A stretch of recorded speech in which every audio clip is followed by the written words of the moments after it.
Rojikan dan Wari, dua kawanan pencuri ini harus digiring petugas lantaran telah melakukan pencurian papan kayu dari sebuah depot furniture. Keduanya tak berkutik saat diringkus oleh jajaran Buser Polsek Gandus. Kapolsek Gandus Palembang AKP Aidil Fitri mengatakan, pengungkapan pencurian ini berawal ketika pemilik depot yang selalu kehilangan bahan-bahan di depot seperti papan kayu jenis jati dan akasia.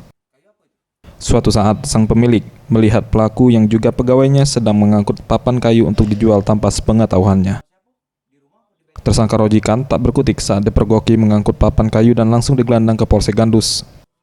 Dari pengakuan tersangka Rojikan, jika papan kayu dijual kepada Wari sebanyak 4 keping.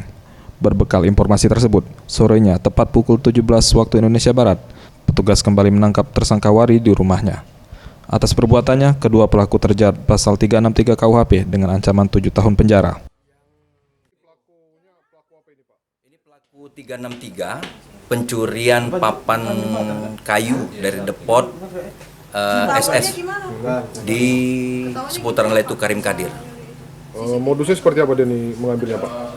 Salah satu pelaku adalah karyawan di tempat tersebut, kemudian mengajak satu temannya lagi untuk sama-sama melakukan pencurian. Sementara korban sudah beberapa kali merasa kehilangan.